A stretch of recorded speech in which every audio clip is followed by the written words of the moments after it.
Ava puhi palauka uanui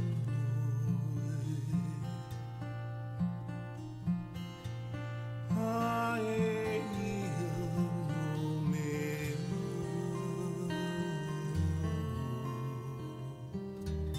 I ka poli ho ke aloha E ku aloha Au he ala ka hui ku ya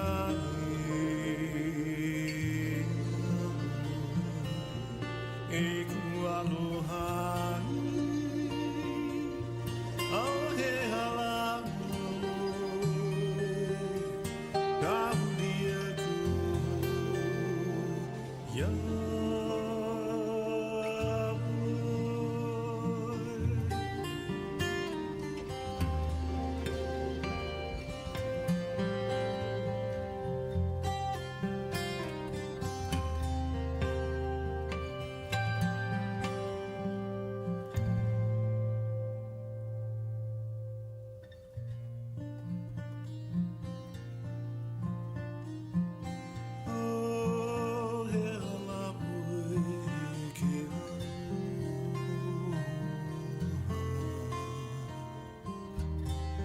Ava puhi palauka uanui Oh, e ia no mea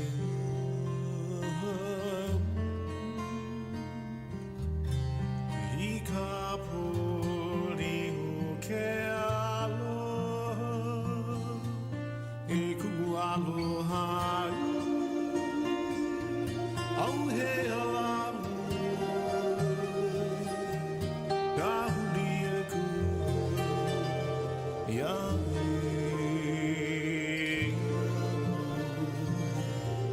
e ku aloha Au he alamu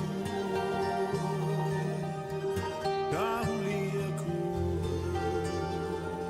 Ia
Good afternoon.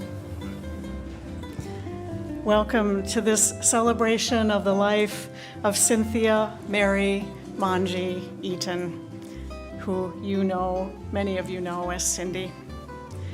Thank you so much for gathering together, filling our sanctuary today to remember and honor Cindy's life. I'm the Reverend Mary Geer, the minister for the Olympia Unitarian Universalist Congregation. I'm joined today by Troy Fisher, our congregation's music director, and Janae Wolfram, an OUUC member who knew Cindy through others. Many thanks to Carbon Marshall, who is our tech support for today and who is making this service as accessible as possible to all. And thank you to everyone, all the many hands who have been busy for hours creating this sacred space today. We are streaming and recording the service today to Zoom and to YouTube. We are grateful for the gift of your presence, no matter how you have arrived here. It matters that you are here and that we are here together. Know that all of you is welcome here today. Your grief and your tears, your stories and your laughter. May this be a time and a place for each of us to experience a spirit of love and healing as we mourn Cindy's passing. Cindy was known for her immense kindness and humility, her keen curiosity to get to know people and history, her enduring smile, and the twinkle in her eye. She had a long and successful teaching career, working with elementary students with learning disabilities and difficulties, including a 2-year stint in St. Thomas, the Virgin Islands. Her curiosity, open-mindedness, friendly and outgoing manner helped her connect with her students and the locals on the island across cultural differences. When she retired, the staff at her school honored her as Teacher of the Year. Cindy met her beloved Tom in December of 1977 at a Christmas party in Chicago. The story is that she was not terribly impressed by the man wearing a Hawaiian shirt and cowboy boots, who told corny jokes. But he appealed to her love of architecture by taking her on a first date to Frank Lloyd Wright's Chicago studio. They married in August of 1979 and settled in Washington State, where they welcomed their only child, David, in 1984. Cindy loved seeing the world and exploring her love of history. She was also very involved in her local community, working in environmental conservation and other pressing issues. As you will hear later, she was part of the creation of the Hands-On Children's Museum here in Olympia, where her insights as a teacher and a parent were invaluable. Cindy lived with cancer for 5 years, living life fully to the end. She died on October 25th, 2024, at the age of 75, at home surrounded by loved ones. Cindy lived a life of adventure and service to others, and she leaves a legacy of love and of learning. We gather together in community when we've lost someone we love.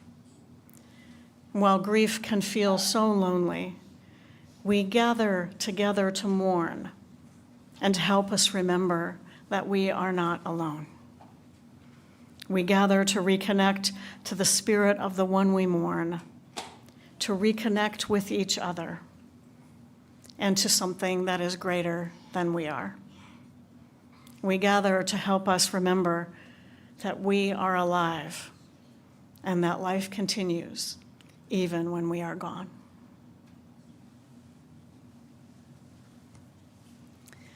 Jeanette?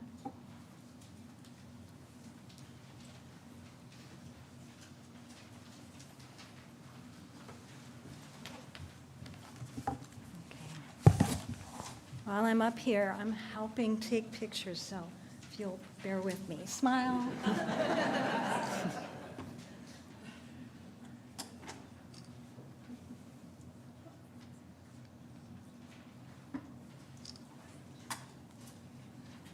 Thank you. Okay. My late husband, Bill Yake, and I got to know Cindy when we joined the Merry Hikesters in 2017. Cindy became a fan of Bill's poetry, and Tom asked me to read his poem, November at Staircase. But first I thought I would share my memory of Cindy at Staircase. On May 6th, 2021, we had a hike at Staircase on the North Fork of the Skokomish River in Olympic National Park. Cindy handed out paint color swatches, kind of like these, in wide variety of mostly shades of green, and our assignment was to match those colors to the colors we saw along the trail. These are some of the Merry Hikesters that were with us that day. It made us really focus on the subtle diversity of colors we encountered. Then she gave two hikesters, Sylvia and Joe, the assignment to make art from the color swatches we had matched, which they did by the next week's hike. Now here's the poem, which I believe Bill originally wrote in 2021, November at Staircase. There is an hour between the last day of fall and the first snowfall, when the river is low and whispers. Clear as cold air, the Skokomish surrounds old boulders, refrains, upwells, sings softly old ballads of slow bottom rollers. Thank you.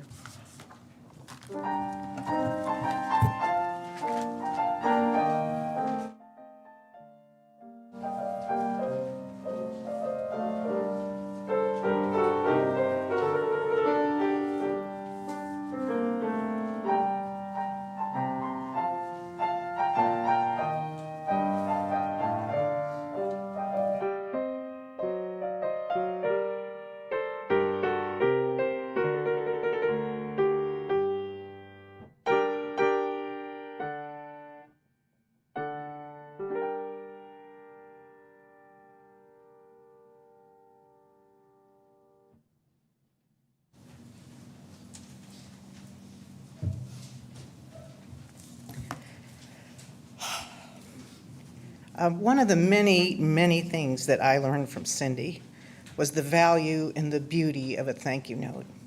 So if any of you have ever received one from her, you know exactly what I'm talking about. It comes in the mail. It's a surprise treat. It's pretty. And it's always handwritten. Her notes were the most genuine and loving expressions of her appreciation for something that you did. Could have been big or small. It never failed to make me feel seen and loved. So I thought I would write a thank you note to Cindy. Dear Cindy, thank you so much for 50 years of friendship, almost. Very soon after we met, way back in 1978, I knew we would be friends. You were dating Tom. We were waiting in your home in Evanston, Illinois, and Tom went out to get the car to take us someplace. 45 minutes later, he came in and we went, oops, because we were supposed to be down there meeting him. But there was just so much to say, and we totally forgot the time. That was not the last time that happened. I did not know then that our friendship would last this long, but we never, ever ran out of things to say.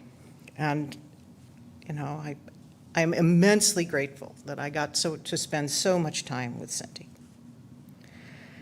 Thank you for your curiosity. Your genuine interest in the people around you was a revelation to me, and not just to your friends. You were intrigued by everyone who crossed your path: cashiers, cab drivers, tellers, waiters. Remember when we went to Greece and we were staying at that incredibly tacky hotel room with red walls and glitzy gold and black trim? You appreciated the quirky decor and immediately befriended the hotel owner, Tony. And he revealed that we were the first guests to stay in this newly remodeled room and how proud he was to share it with us. And he went on to give us all this intel on how we could more fully enjoy Athens, including taking us to this little hole-in-the-wall place where somebody's grandma had made the best baklava ever. On a later trip to your beloved Virgin Islands, you discovered within 2 miles of the St. Thomas airport that the cab driver had worked in the same school where you taught many, many years before. And that led to all kinds of enjoyment and delight for the other people in the cab. Thank you for your appreciation for the natural world. You were my snorkel sister, and I miss snorkeling with you. In the Virgin Islands, you showed me a world I didn't know existed, and I think of you every time I put on fins and a mask. I love that you could poke around the corners of a reef for hours without getting bored, just being delighted to swim in tropical waters. And your sense of wonder was not limited to the glorious colors and the vibrancy of a tropical reef. It extended to the less colorful birds of the Pacific Northwest, especially the pigeon guillemot and her just most favorite purple martins. Thank you for your dedication to your students and your lifelong enthusiasm for learning. Your stories about your students and the challenges they often face was really eye-opening for me. I think you were never really totally sure that you were making a difference with your students, but as I became one of them, I can assure you that you were. And your joy in learning was contagious. Witness your devotion to Nick Zentner and on his online geology classes that he put on during COVID that involved donuts and other things that were, I don't know, somehow related to geology. I would never have watched 1 minute of that if Cindy had not been my guide. Thank you for your thoughtfulness. Rather than rant about the sorry state of the world and politics, you put your efforts into making those around you feel good. Your empathy and your attention to the needs of others inspired me. When you had people over, your first thought was their comfort. Nobody ever left your house hungry or thirsty, ever. If someone in your circle of friends was in the hospital or feeling down or just going through a rough time, you brought flowers, or you brought their family some soup, or you just called them up and checked in. Once, when my mom was staying with us, you saw that I needed a break and took her out to the movies, the opera movies, the Wagner Wing-cycle opera movies. And you returned her to us 4 hours later. It's like, I think she tried to stick it out for 6, but there's a limit. Mom was just as delighted as I was. She was so happy about that. Thank you for your spirit of adventure. Shortly after we moved to Olympia, you went camping by yourself. I just couldn't fathom that. Who does that? It was summer, everyone else was working. She wanted to go camping, off she went. I have a picture of her somewhere in my mind. I know I have this picture somewhere. She's got a cup of coffee. She set her camera up. That was when there was a camera. And she set it up on a timer, and she's toasting us over the fire, having a great time. You introduced me to cross-country skiing, and you got me to do things that were way outside my comfort zone. Things like ballet, when you were pregnant with David at the time and not feeling particularly graceful. Or pole dancing. I still can't believe we did that. One time we went all the way to Idaho to have Thanksgiving with some friends in the bed of your old mini pickup truck, kept warm by Beauregard, your very large Chesapeake Bay Retriever, and we went in the truck because that was the largest vehicle we had access to back in the day. You were game for going into the wilderness in Costa Rica via bus, dugout canoe, on foot, to visit an organic farm that was pretty far off the beaten track. We spoke almost no Spanish, and the whole trip had a vaguely Apocalypse Now sort of aspect to it because we were just going off into the wilderness. And in the end, you know, the guide was completely wowed by Cindy. We learned all kinds of things about how the jungle can provide lipstick, and chocolate, which I'm sorry that we never did master. We did try making chocolate out of cocoa beans. Thank you for the grace you showed in the face of your rotten cancer diagnosis. And thank you for not letting any of us put you on a pedestal. Your willingness to live life to its fullest and to the best of your ability is one of the most powerful things I've ever witnessed. Thank you for sharing your family with mine for 47 years. With no family nearby, we tried to provide that for each other, and I'd like to think we succeeded. Our daughters think of you as Aunt Cindy. We've shared birthdays. David and Lisa are exactly 5 years apart. All the major holidays, the minor ones, joys, sorrows, victories, worries. We even shared a riding lawnmower and sewing machines and boats. Across all that time, I not only learned from you, but also about you. See this expression in this lady here? That look in her eye? That's a card shark. And you like doing laundry. And on the rare occasion when you overindulge, your nose gets numb. And I laughed at you for folding your underwear, but now I do it. And you like live music and lectures and history and John McPhee essays and stories about the lives of octopi or octopuses. I could go on and on and on.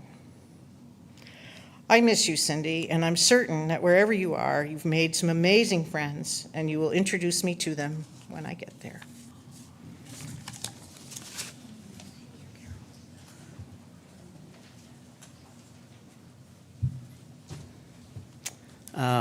You all have heard a number of things about Cindy, and you all know the amazing number of talents and traits that she had that was so incredible. But I would like to focus on one, and that's her generosity. I think if you look up generosity or generous in the dictionary, it should say now, oh, you mean Cindy Eaton?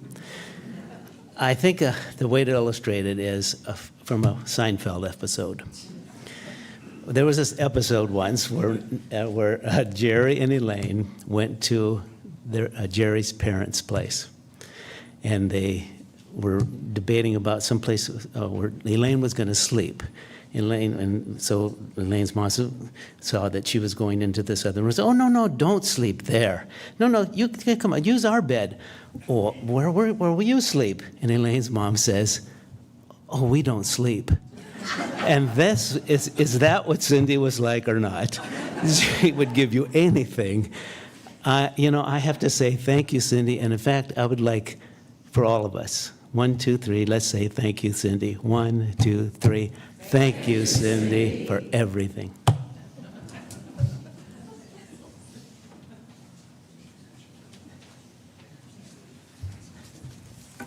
Good afternoon, everybody. We're her California friends. Marcia and I first met Cindy and Tom at a play group when our kids were babies. We hit it right off when I sang "The Wheels on the Bus." Except I said, "The children on the bus go slash, slash, slash, slash, slash, slash, slash, slash, slash, all through the town." I told I was brought up in East Oakland. And from then on in, we were great friends. Marcia and Cindy got along so well, like sisters and cousins, confiding and sharing about all of the tribulations and trials we have gone through, with never running out of a single thing to say. I can't think of a better person who should be on this earth right now than Cindy. I know that sounds arrogant because it sounds like I'm passing judgment on a lot of people. But there are a lot of people out there who just take up space and do not try to make the world a better place. Cindy did not do that. Cindy was kind, gentle, funny, and attentive. As you know, they were our traveling partners for years. We went to places like New Orleans, Montreal, Quebec, San Antonio, Austin, Memphis, and Nashville, to name a few. One year we did a civil rights tour of the South and took a tour of the Legacy Museum, also known as the Slavery Museum. It took our breath away. Cindy and Marcia would look for gardens, museums, and historical sites. Tom and I would look for beer, whiskey, food, and happy hours. You can't, I'm telling you the truth. You can't speak about Cindy without Tom. He was her rock and she was his ocean. They were the supreme balance of loving and devotion. At their most trying times, both physically and mentally, they never complained or gave up hope. These are the attributes both Marcia as well as many of you covet.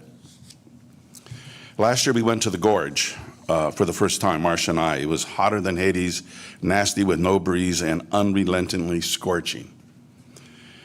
Cindy was not doing very well and used a walker, but by God, she marched through all of it and did not complain. Not because I'm Catholic and I'm supposed to offer it up for all this pain to God, because she was Cindy. Ah, David, you know how much she loved and cared for you deeply, and what a pain in the ass she could be. I still think she still sent him packed lunches while he was in Costa Rica. She admired you more than you think and cared about your welfare and happiness. She, like all parents we know, wanted the best for you, but also in the long run admired you immensely what you have done with your life. You share a big heart like your mom. She cared about our children very much and wanted to know the good, the bad, and the ugly. She was never judgmental about Rosa and Emily and always wanted the best for them.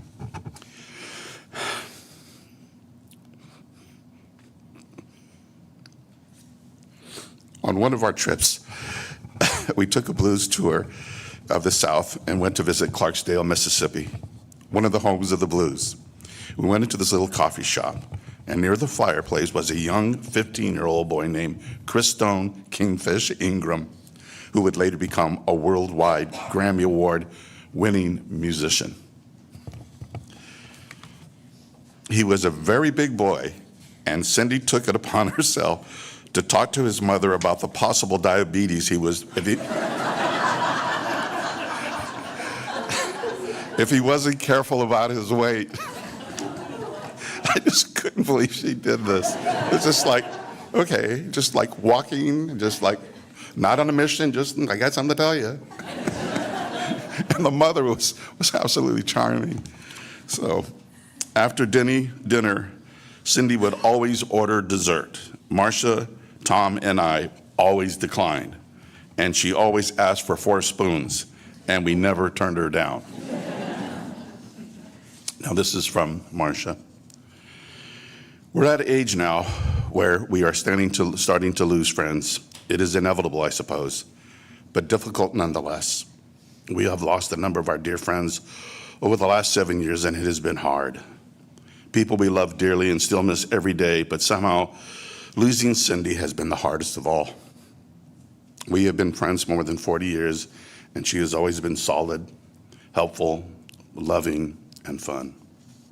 We commiserated over our kids who were just a week apart in age and how to deal with them. We took them camping. They were very young, to parks, museums, and zoos. Together we watched them grow into amazing, capable, thoughtful adults. Cindy was always so thoughtful and willing to help. Ed mentioned our trip to the Gorge with her and Tom. There was supposed to be a shuttle service for people who needed it from the bottom of the bowl to the parking lot.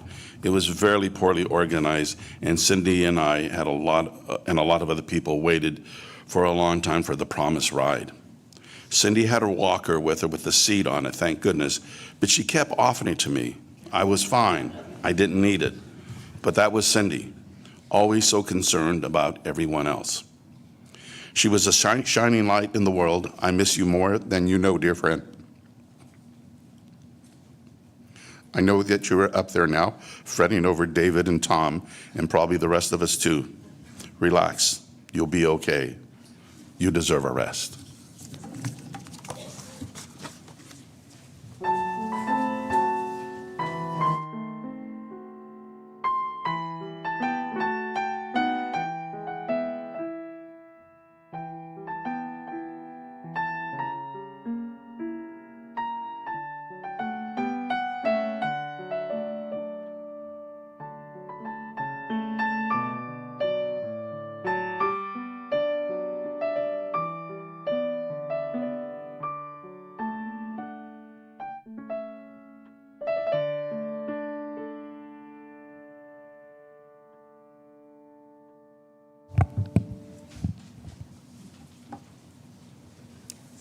Cindy's friend and coworker, Susan Bryant, wrote a remembrance for Cindy that she asked to be shared today.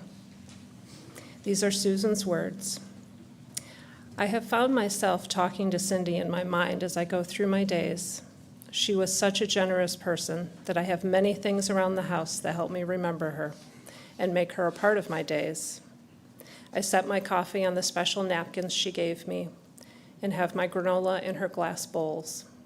Then emptying the dishwasher, I use one of several towels from Drees that she has gifted me. Later, I pack for Seattle trips with her lovely little toiletry bag. Then the days Jim and I are taking care of our grandchild, there are books and the little collectible dolls that Cindy had received as a child that she gave to her. I think of how she told me that her mother didn't want her to play with them. She wanted May to really play with them. Over and over, I've had these moments with Cindy. When we were together, she introduced me to one of her teaching friends. It was always fun to hear her talk about the similarities in our backgrounds. We lived in Illinois, got our masters at schools within miles of each other in Chicago at the same time. We ended up in Olympia, and in the first year I was there, I ended up substituting towards the end of the school year as a special education teacher in a very small room at Woodland Elementary that I shared with Cindy, who was teaching reading funded by the state. I was so lucky to be with her. I had always worked at the middle school level, and it was a big adjustment. She really helped me get started and shared so many books and materials in our room, as well as introduced me to the staff. A year later, we both ended up at Lakes Elementary, but in reversed roles. She was working with special ed students, and I was always impressed with her connection with her students' parents. Many would volunteer in her class or become involved at school in other ways. Years later, she would still check in with some of them to see how their children were faring. Later, when the Title I program opened at Pleasant Glade, we both taught reading and math in the same room and worked with paraprofessionals. She again was instrumental in offering evening meetings and activities for parents to help them support their children. She even arranged for meals to be available to help busy parents have the time to participate. It was amazing working with her. As I've told many friends, it's great to work with someone who thinks you're doing more of the work than It's great to work with someone who thinks you're doing more of the work than they are when they're actually doing the most. She was so humble in that way. One year, a principal accidentally gave me her annual evaluation.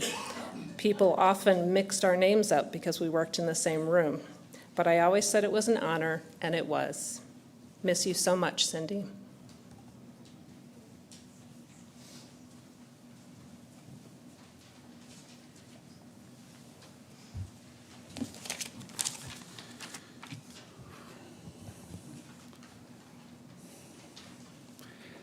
It's a bit surreal standing up here, of course.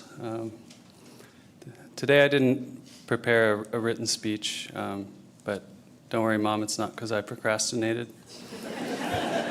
I did write a speech that we've been on this beautiful farewell tour for my mom, and so I went ahead and printed out the speech I wrote for Illinois in case this goes off the rails. But I've got a box of tissues with me, so I think I'm going to be okay. It's surreal for me because I thought a lot about this specific moment. When my mom was first diagnosed 5 years ago, I kept having this image of that someday I would be standing up here in front of an amazing community and sharing about my mom. So it's truly an honor. And I want to talk a lot about community today and share some stories that just lessons that she taught me these last few years. I feel like I have been really spoiled in life, and part of that's because my mom made sure not to spoil me as a kid.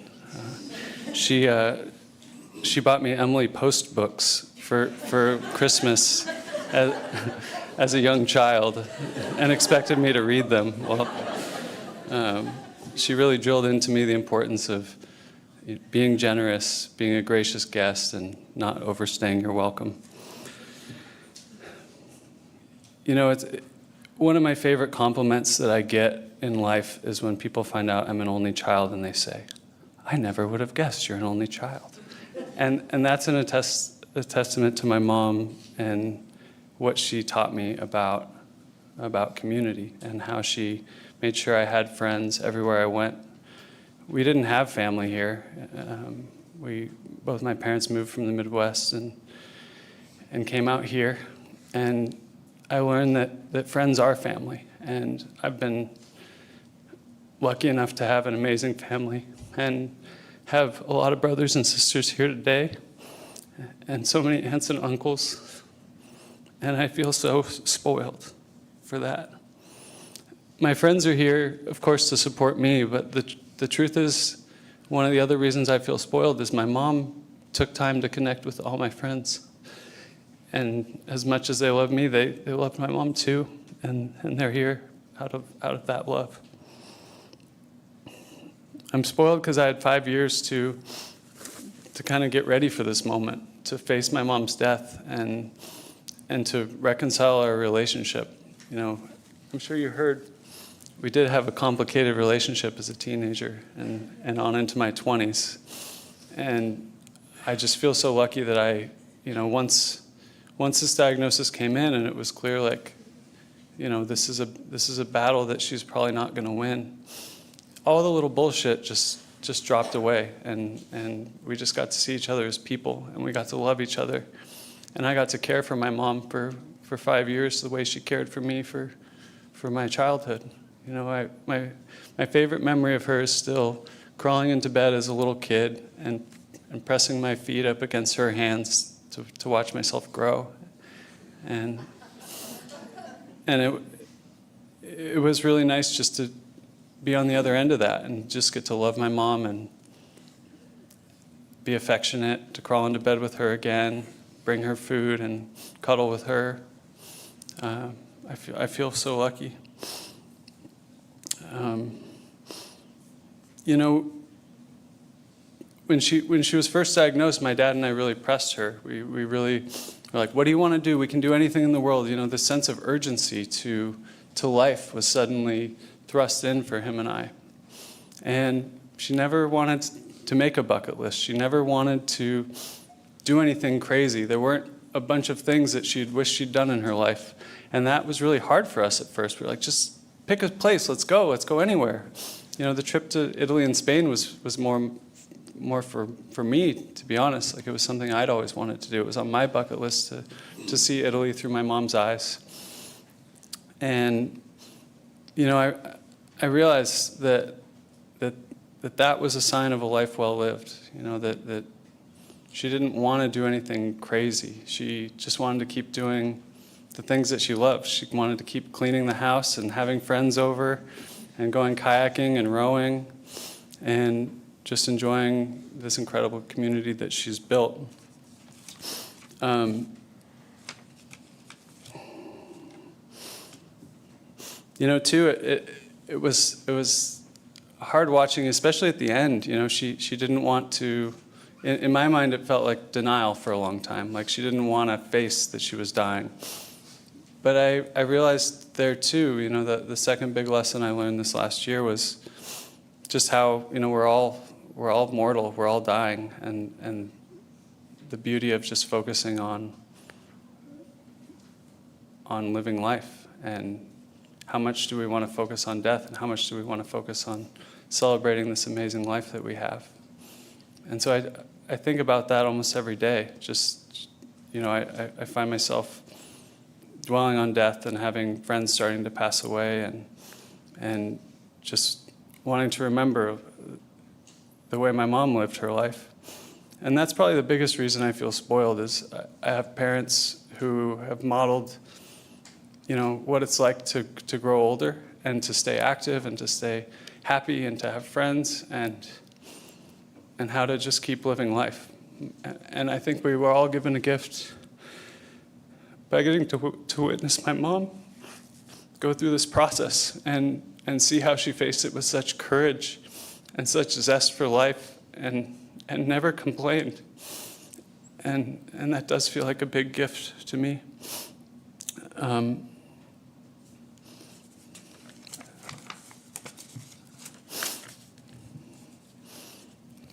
My dad reminded me of a story when Glenn was speaking. My mom literally did that.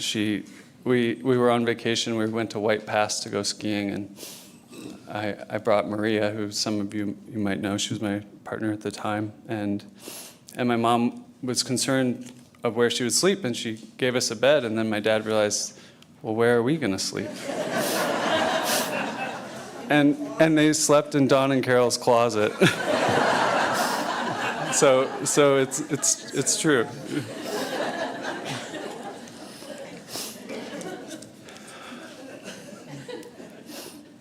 So I just want to close by again thanking everybody for being here and feeling so lucky for having such an incredible community that feels like family. And you know, for me, I'm going to remember my mom through that. In an age where connection seems further and further away, my mom took time to learn people's life stories in a 5-minute interaction.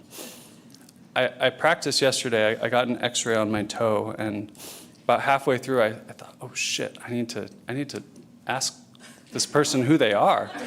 And so I really tried, but I only learned that his name was Aaron, and he'd been in Olympia for 12 years, and he moved from Tacoma. And then it was over. And I thought, you know, she would come out with 30 minutes of a story of someone after knowing them for 10 minutes. And so that's my new practice for remembering my mom. And I invite everybody just to take opportunities to connect with people, to ask the waiters what they want, what they would choose off the menu, and to always be generous with each other. So thank you all.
There are many stories and memories of Cindy here with us today. We make time to hear some of them now. For those online, I invite anyone who wishes to share a brief memory about Cindy. You can write it in the chat, and we will share those with Cindy's family. For those on site, if you have a story about Cindy that you must share, I invite you forward now to tell it. Please come to the microphone so that everyone can hear you, especially those online. And if you prefer, we can bring a microphone to you.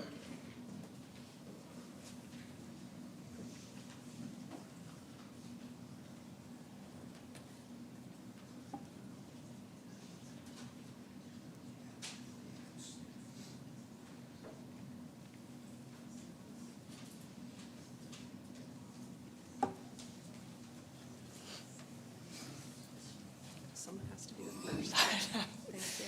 Yeah, I don't know if I'll get through this. My name's Sarah. I met you in first or second grade, David.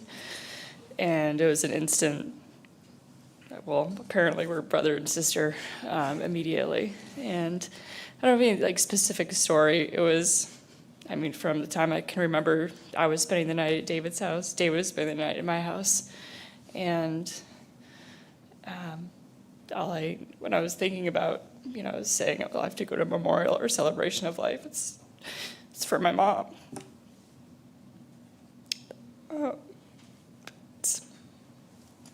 All the stories that have been told. It's just, I think maybe I can speak for everybody who's here from high schools. We'd go to David's house and they'd be like, I got caught with Cindy. And we called it, at the time it was like, the time it would be like, God, we got caught because she was asking all these questions. And now it was like, as an adult, as we're talking about it, was like, it wasn't that she was trying to figure things out or catch us in whatever we were up to at the time. It's like she was truly actually interested in us as humans. But at that time, we couldn't actually believe that that was a thing that somebody would want to know. I was like, you want to know me as a weird 15-year-old? But she did. And I don't think I realized it. I don't think any of us realized at the time that she truly just wanted to see you as a human. And as we all know, that's what she wanted to do. She wanted to know every single person. Cindy is obviously a beautiful human. This is a very, not a great speech, but I just felt like I had to say something about this beautiful human. So, thanks. Thank you.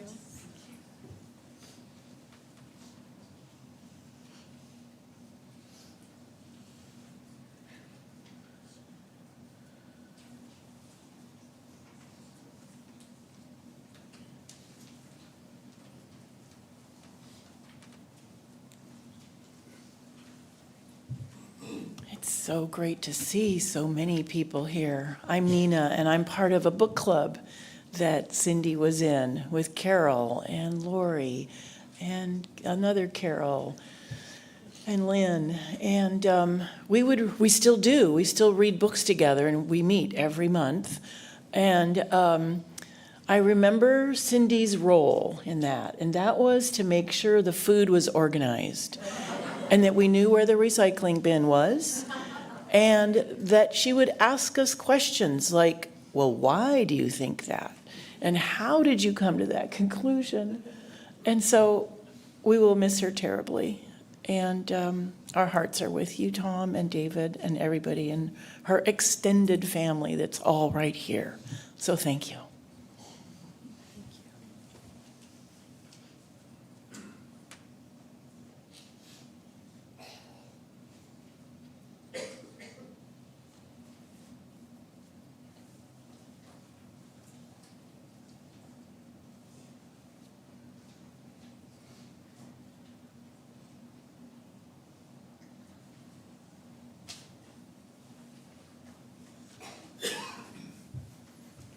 Hello, I'm Javier. I'm, I guess, brothers now. I will only accept this much responsibility as a fellow brother. I think Sarah would agree. That's about as much as recommended. I think what Sarah said was absolutely 100% right on. David, I met in 6th grade. Outside of my house, I think your guys' house was the house I was at the most of anybody else's house. I don't know how much Tom and Cindy enjoyed that. And yeah, volume levels. Hammond, good to see you. We never shouted or got in trouble, right? 2 o'clock in the morning, World Cup games. No, never. And I think at the time of middle school, so I have a 13-year-old daughter now, so she's in 7th grade. Middle school and high school, a lot of the questions that Sarah talked about, I thought, so annoying. Like, I'm here to hang out with David and the friends, and now I'm trapped in once then you learn, right, maybe I can go around the house and come in through the basement, but then sometimes there's the kitchen door and she sees you and it's like, all right, how can I just, and at some point, right, it's answer the questions, just answer the questions, just move quickly through it. She'd come to our basketball games and she would count up how many times I hit the floor. And I was like, what an odd thing to keep track of. And she would let me know after the game. She's like, you were on the floor 5 times. It's like, thanks. I'm glad you noticed. She asked about how classes were going, which was always embarrassing because David always got better grades than me. So it was fine. I'm passing the class, whatever, I think she got to use one academic accomplishment against you at one point when I became a Key Club co-president. And a couple of times I think she said, Javier knows he's a co-president. Just okay. She would interrupt when we watched WWF, and she would say, "This is garbage," and it's like, go away, we're watching. Right in the middle of a speech, she would talk about video game playing. "David, have you done all your homework?" "Yes, I've done all my homework." Like, and so, like, I think at that age, like, of course, like, there was all these things that were, like, front of mind, just like, go away, leave us alone. We just want to hang out. And I think, which is in a very age-appropriate way. But I kept going back to that house. That was always, I think, like another home in a place. Olympia, for me, didn't always feel like home. So yeah, always came back. It was fun. But I knew that that was a place I could be safe and I would be valued. And as I got older, we graduated, went separate ways, and continued to spend time. She'd keep asking the questions. And at that point, it didn't feel annoying anymore. Like, she was asking, she wanted to know how I was doing, how my wife was doing, how my kid is doing. Seeing her at, Tuan, Arthur's birthday parties. And it was like, no time, she was there asking questions, and we were catching up, and it was good. It felt good. And I think that annoyance, you learn later, right? It's like, no, it's that love, it's that caring, and somebody saw me, and they saw what was going on in my life. And that's special. And so now with a daughter who's in 7th grade, and finds the things that I like and do and say and dress, and when I talk to her friends, how horribly annoying that is. And maybe I shouldn't cheer quite so loud at her basketball games or track. And I'm going to be vulgar, and I'm just going to say, fuck it. Cindy did it, so now it's my turn. I get to do it. I'm going to do it to you and all your friends. And this house is going to be like their house. And they're all going to know that they can come, and this is going to be a good place to be and a caring place to be, and I'll have that forever. So deeply grateful.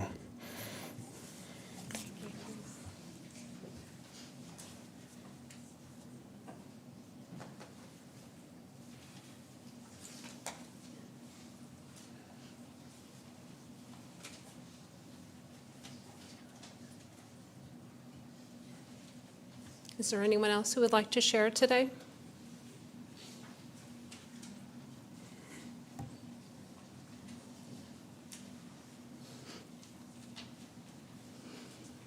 Thank you all so much for your sharing and for taking the time to share your stories with the family.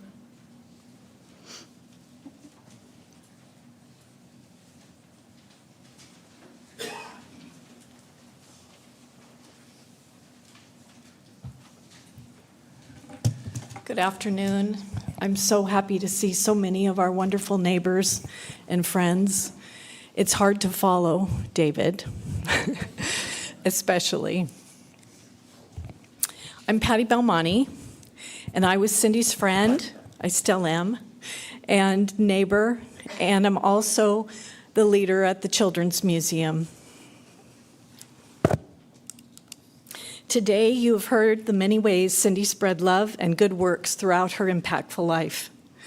I want to share with you a legacy project that she contributed so much to, a project that lives on thanks to her passion and commitment at a time when David was just a toddler.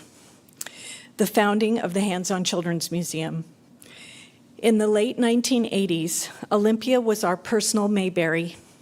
Lots of water and green spaces, but not too much for families to do, especially on those dreary winter raining days. That's when a small group of parents began dreaming about the possibility of a place where kids could learn by doing, where learning was interactive, fun, and creative, and that parents and kids could do it together. Cindy was one of a handful of parents who took a field trip to Seattle Children's Museum to see what the nationwide explosion of children's museums was all about. She found dramatic play areas where kids could dress up, art areas filled with abundant recycled materials just waiting for a dose of imagination, and interesting science activities to get kids tinkering and thinking. The field trip was exciting and conclusive. Olympia definitely needed its own children's museum. When I was piecing together the museum history, Cindy told me, I still remember those early days, sitting in living rooms, exploring the idea of a museum. We all had toddlers and some of us were expecting. I started asking other teachers to get involved. It was a big job. So parents started organizing, forming the nonprofit, filing the paperwork, identifying a board of directors, raising seed money, and electing Cindy as the inaugural president. One of the founding mothers told me, I just remember we needed Cindy to lead us. We were raising little kids and trying to put together this big idea. I was nursing a newborn and often would not answer my phone. Cindy was right there telling me that if I wasn't going to answer the phone, I needed to get an answering machine. Because there was a lot to do to launch a children's museum. The first version of the project was a museum without walls, creating handmade traveling exhibits and activities. A dedicated group of volunteers brought interactive learning to fairs and festivals. A 1989 article from the Olympian reads, hundreds of kids, parents make noise at sound fair. The adjacent photo shows a child blowing on his newly made kazoo, which he had crafted using a toilet paper tube. And while we still make instruments at the Hands-On Children's Museum, we aren't using toilet paper tubes anymore. The parents also put on their own special events like Kiwis and Carrots, a carnival for kids. They did free dental screenings and inspired young engineers to build with what they called tinker pipes. Remarkably, 36 years later, we are still doing these activities. It was a very different time, but as I look through the keepsakes from the earliest years, I see the common thread that binds us from then to now. Adorable children fully engaged in some learning activity that is completely hands-on. I am still moved and motivated by our shared and everlasting vision to stimulate curiosity, creativity, and learning. As the keeper of the museum mission for so many years now, I can't thank the visionaries and founders enough. While thousands of people have contributed to the impact of this special place of inspiration, the fact is we simply wouldn't be here without the vision and the hard work of the pioneers like Cindy, who turned an idea into a much-loved community treasure that will benefit generations of children and families to come. They sowed the seeds for a remarkable place that has grown into a much-loved and respected cultural destination, drawing 300,000 visitors a year from every state and multiple countries. Because of this, we have long wished to recognize the inspiring role of the founding parents. Yet, I'm sure you will not be surprised to know that Cindy didn't want the recognition. She always downplayed her part in creating the magic and was quick to recognize others. This week, we held a gathering of founding parents to remember Cindy and her pivotal role as our first president. We honored her with a special piece of art crafted from the hands of young visitors that will be proudly displayed in the museum. I believe the full impact of the legacy project that Cindy started so many years ago came full circle for me this week with the story of one young girl and her love for hands-on. 5-year-old Seraphina has been a regular visitor for some time. Her dad brings her and her baby sister 3 to 4 times a week, every week. This spring, she was suddenly absent from the museum for several months. Our visitor services team were worried and wondering what had happened to the sweet family of regulars. This week, in fact, the day that we celebrated Cindy, the family was back. It turns out that Seraphina was just discharged from the hospital following a long, difficult battle with cancer. Throughout her hospital stay, she kept talking about the museum. She told her dad that she would get better just so she could visit the museum again. As she left the hospital, she told everyone that the first thing she wanted to do was to come to the museum and play, and she did. It's hard to imagine a better tribute to Cindy than the power of play in this child's life. In closing, one of my favorite books, children's books, is titled, "What Do You Do with an Idea?" And the ending concludes, "You changed the world." So thank you, Cindy, for changing our world.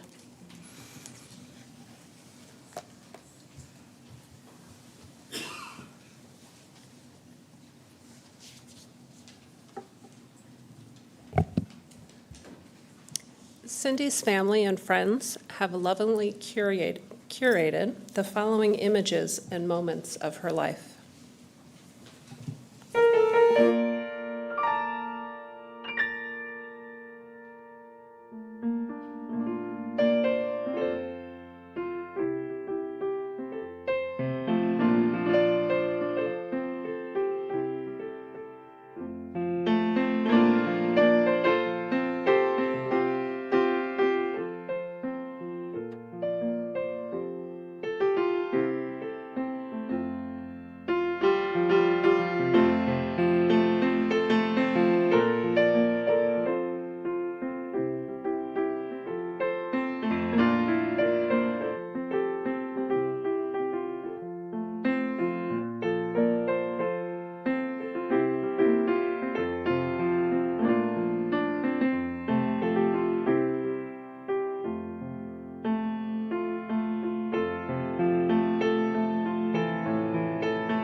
Grief is a holy thing.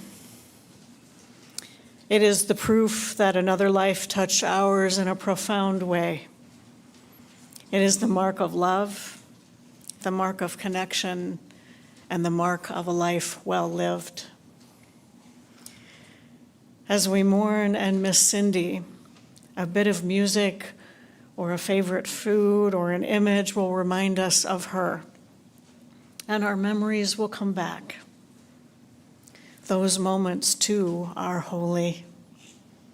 They're reminders of the connection that will never fully go away. It's important to hold on to that connection because it is through those memories that Cindy lives on through us. Hold on to the memories that we shared today. Tell the stories that make you smile. Tell the stories that make you laugh. And share the stories with people that Cindy knew, and in honor of Cindy, with people that Cindy didn't know. May they remind you of the beauty in Cindy's life, the beauty she created, and the connection to us and all that is. May we give thanks for the life and love of Cynthia Mary Monge-Eaton. May her spirit know peace, and may a healing come to the hearts of all who mourn her passing. Cindy, may you rest in peace. For those online today, thank you so much for your presence and for sharing your memories. For those on site, you were invited to gather in the Commons for refreshments and conversation and more stories. Tom asked me to let you know that there is wonderful Italian food from the best places in Olympia, Cindy's favorite macaroons, and pastries from an Italian bakery in New York City that was lovingly hand-delivered here in honor of Cindy today. May peace be with all of us on this day. May you go in peace.